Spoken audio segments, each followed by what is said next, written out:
Black Women's Project 2025 is to rest. We've done all we can. I said in my last video that community is the answer. Referring to the fact that Black women mostly didn't show up to the protests, but they did so mostly for their own safety. And the thing that I have to say about that is, first of all, I completely understand why they didn't physically show up to the protests. You cannot win a progressive social movement and be a racist at the same time. I've said that before, I'll say it as many times as it takes. And you give that message to anyone who needs to hear it one more time. The message is you cannot win a progressive social movement and be a racist at the same time. And I don't even blame folks for thinking that you can. While he was still running for president, Abraham Lincoln was accused of supporting Black rights. And accused is the word. Yes, it was like a debate question. They were like, can you address this? Because we heard you like them Negroes. He said, whoa there, not too much. He said that if I could keep the Union together without freeing a single slave, I would do that. If I could keep the Union together by freeing some and not all, I would do that. If I could keep the Union together by freeing all of them, I would do that. Unity was more important than recognizing the humanity of Black people. Every time I think of something called the Compromise of 1877, I just have to, 1877, Ulysses S. Grant was on his way out of the presidency. The Republicans were the good guys at the time, and their candidate, Rutherford B. Hayes, was one vote short in the Electoral College of winning the presidency. And the Democrats said, we'll let you be president, but here's the thing. You have got to stop federally protecting them Black people, and you will continue to let Confederates govern the South. And they caved. They did it, and Rutherford B. Hayes was president. Hello lovelies, welcome back to today's episode. Let's talk about this particular topic. You all remember since this new administration came back in office, right now each and everything is changing so fast. When we are talking about Black people, this time around you have seen how some people got surprised the way this time around everything which is really moving right now doesn't concern them. They are taking their rest, they are minding their business. That's how you will see each and everyone is trying to check on her. What are they doing? Why these people are so silent? Why these people this time around, they look like they have changed a lot. We never knew them like this. Let's talk about it. That's the episode. Drop your opinion in the comment section. Credits belongs to the original creators of this video. Then you'll come back with more commentaries. Just a reminder to my fellow white people, you are not an ally if Black men and Black women are telling you that they are not going to protest on April 5th because it will put their lives in harm's way, and you throw a tantrum. Saying, oh, we all have to work together. Shouldn't we all come together, we the people? Don't you care about the future, about the children, about... The time to come together was at the election. We failed them. So now... their rest is their resistance, and they are staying home and staying safe as they should, because their lives are too precious to put on the line. And what would cost me and people who look like me getting yelled at or at the worst tear gas, which isn't likely, would cost them their physical lives. And they've already been giving those lives for centuries in this country for all the rights that we enjoy. So it is our turn.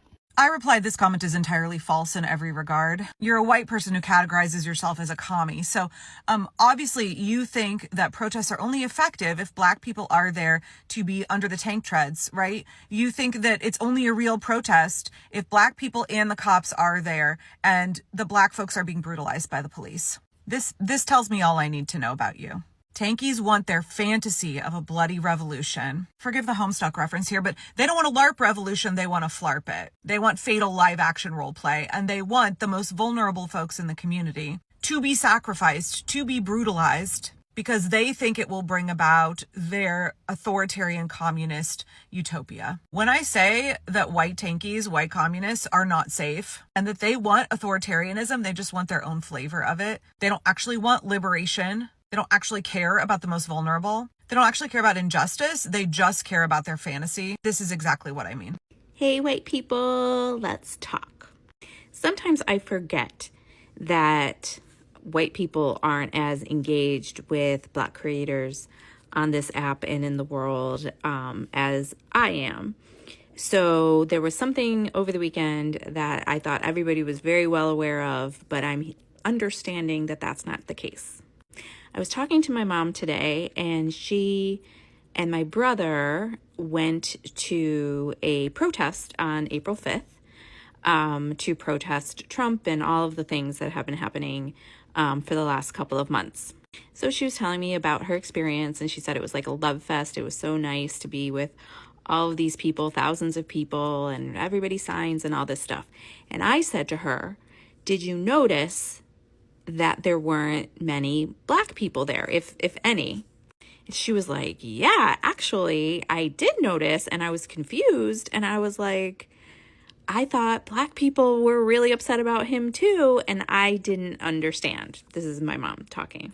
So I explained to her that 92% of Black women and 80 some percent of Black men did what they were supposed to do back on November 5th.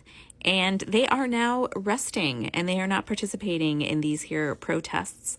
And that there was a concerted effort for Black folks to stay home yesterday on April 5th. And to be honest, I think she's still confused about the why.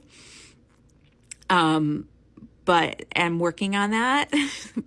But do yourself a favor and follow Black content creators here on TikTok, because you will learn so much, and you will be able to use your new knowledge to help educate the people that you are in proximity with.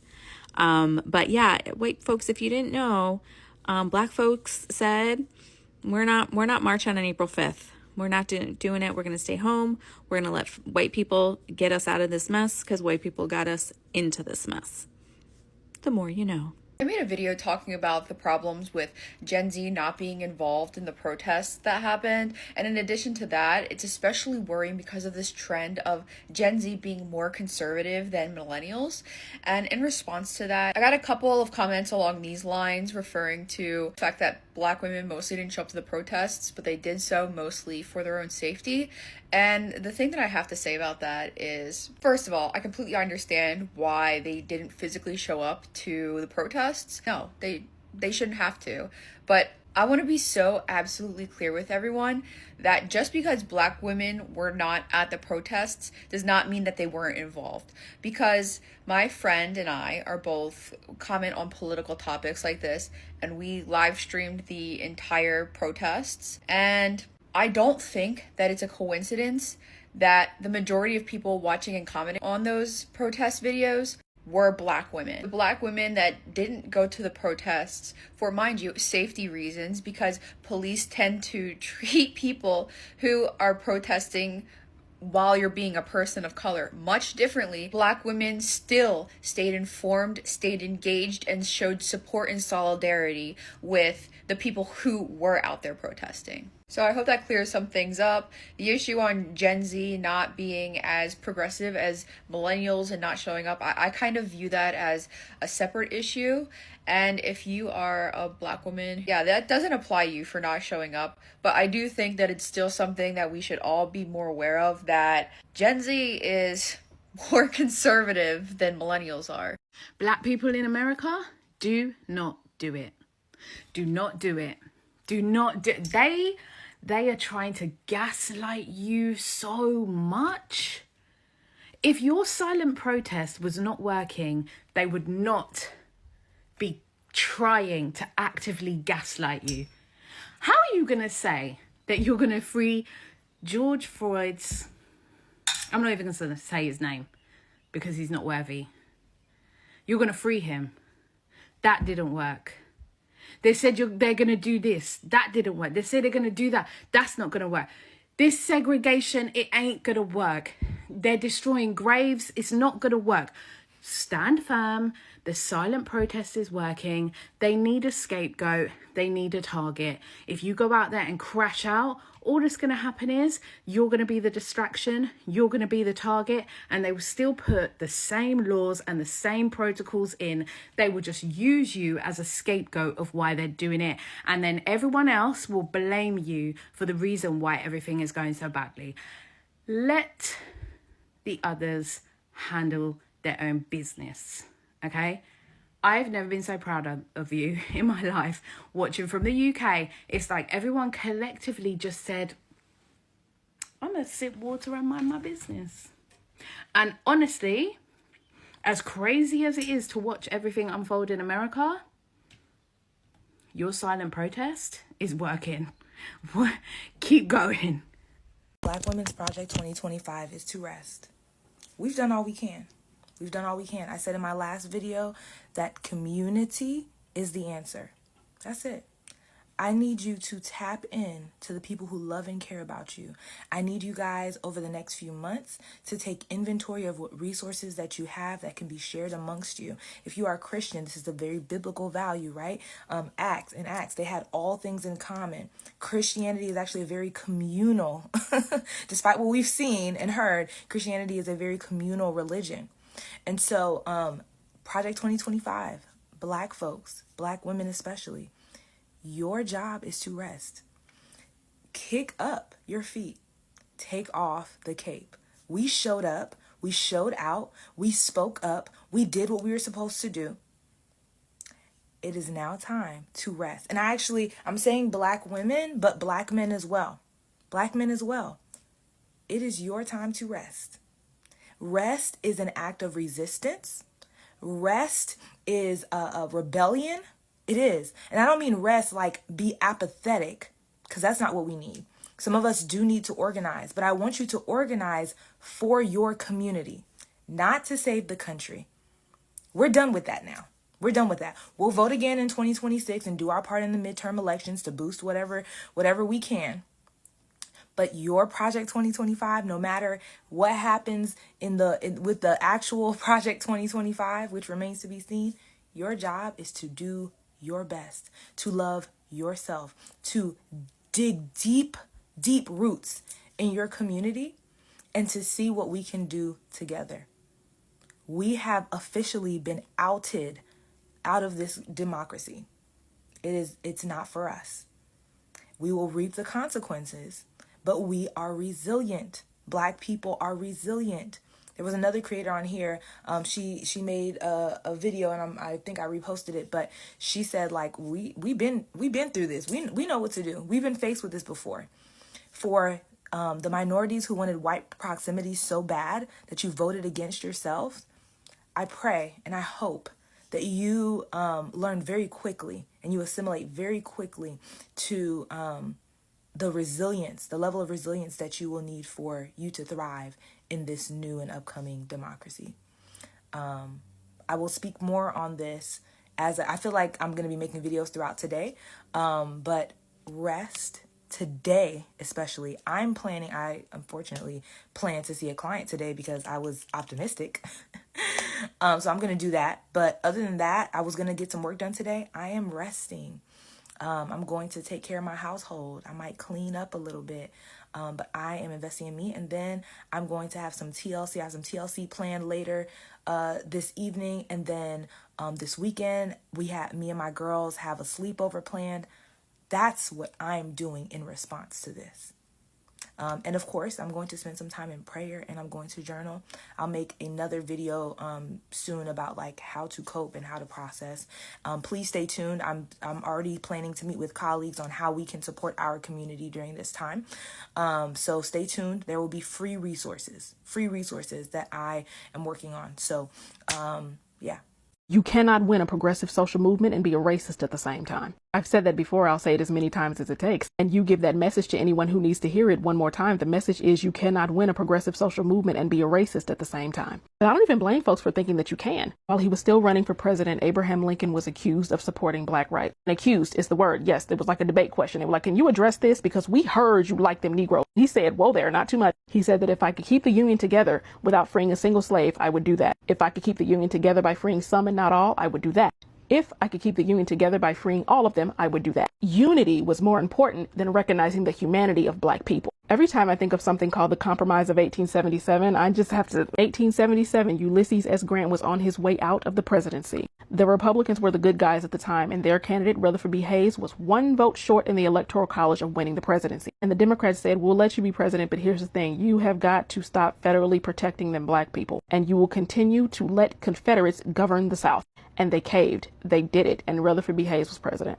And then once the stolen United States needed to pay people to work, then we have labor movement. And let me tell you something. Racism is the original union buster. Labor unions broke up because of infighting and disagreements. You want to know what they was infighting about? They were infighting about whether or not to let Black workers into the unions, about Black workers being admitted into the union, but not given equal voting power. And all of those covert operations by the police, corporations, and Ronald Reagan, they were just fanning the flames of the racism that was already there. Everybody wanted to put on the back burner until later, and then they ran out of later, and all the air traffic controllers $100 got fired, and our federal minimum wage is still $7.25 an hour. A brief history. This country has taught you by example that you should cave to racism in exchange for small increments of change, neglecting to tell you, of course, that racism is the reason why the change you get is so incremental and small. And that's a win-win for them, because that's also what has you thinking that you can tear down this system without anti-racism in your toolbox. How are you supposed to fight against our rights being stripped away when you don't even have a full knowledge or respect for the reason why conservatives hate government oversight so much? The conservatives hate the DOJ, the Department of Justice, because it was created during Reconstruction so that the feds could prosecute the Klan.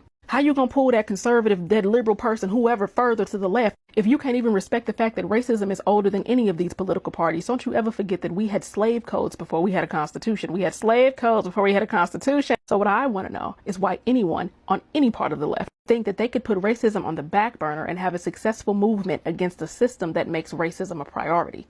You cannot win a progressive social movement and be a racist at the same time. When you try to see what is really happening now, I think it is something which has brought a good impact, especially on Black people's side, because since this new administration came back in office, you all know how each and everything started to move so fast. They tried their best level to put each and everything in line, though some people got victim of these new changes.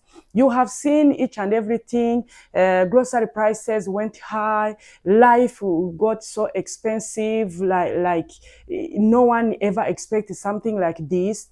But when we talk about on Black people's side, each and everyone is surprised. The way this time around, each and everyone is awake. Each and everyone know what is really happening. You have seen how this time around, Sisi, this 5th April came in place. A lot of people said, we want to go and march. We want Black people's help. Please come out, help us to march. We are tired of this new administration. We got food. They scam us. Now, this time around, we have realized that we made a mistake to bring this man back in office. You have seen 5th April, those marching Black people were taking their rest. They never went out to do any marching. They never went out to associate with the other group to do those protests. You have seen how some people got surprised. Wow, how come this time around? We are used to see these people like marching, protesting, do here and there.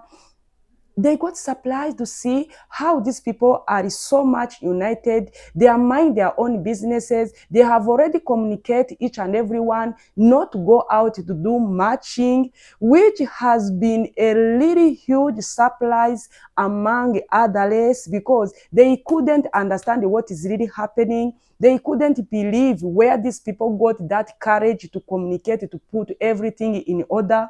You have seen each and everything by yourself. You remember when we come in protesting in June, you have seen also how each and everything went down. Black people never went there. They kept mind their own businesses. They say enough is enough. If 92% of us came out to vote what is really good for us, we kept telling you, don't do this, don't do that, don't ever make a mistake to bring this man back in office.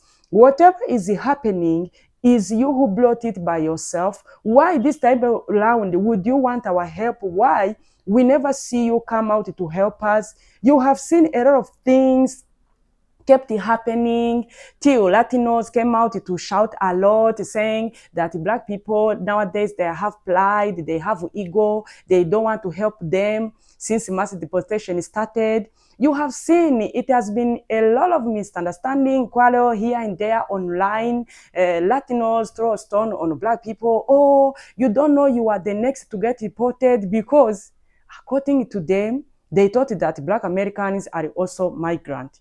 After knowing that they belong there, no one can deport them. That's their land.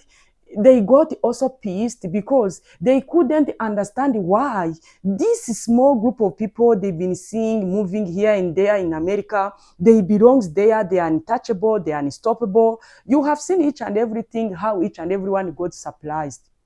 Till date, you are seeing yourself the current situation.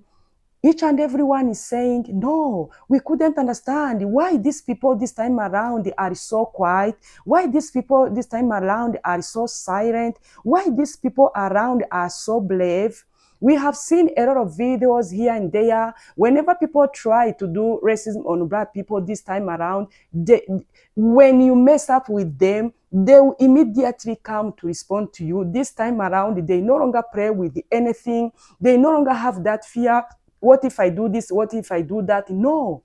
Whenever you mess up with them, just wait the consequences. Each and everyone, they are going to come on you online. They will come for you, either you like it or not. This time around, they are so brave. They are so update. Guys, I think this time around, the people need to know things are no longer the same. If you've been there thinking that this small group of people, they are just there, you've been painting them in different names, saying those are less people, they are aggressive, they are bad people, they don't have anything to do, they are just sitting there waiting federal funds. But this time around, the Trump has cut each and everything. We are going to see what they are going to do. They are going to suffer. Now see, the people who are really crying a lot, these are red state, these are MAGA people, these are white people mostly who came out to support this system to come back in the office. You have seen they are losing most of the benefits they've been getting from governments, because this time around, DT doesn't play with anyone. He doesn't care. They try to return each and every coin back in the government savings. The people who've been saying black people are going to suffer the most on this new administration, instead, they are just peaceful. They are mind their business. They are united. They are wake up. They are trying to say, if we tried our best to vote what is good for us, and the things never went as we wish to be, we are resting. A lot of people are keep surprised the way they never came out to protest in April. They never came out to protest in June. Till date, they never came out to celebrate 4th July, because as for them, the only date they care about is Juneteenth, because it's their day. Guys, let me know what you think about this episode. Do you think this mindset, this unity, this confidence nowadays black Americans are showing is really something encouraging and interesting? Drop your opinion in the comment section. Thank you for watching this episode. See you in my next video.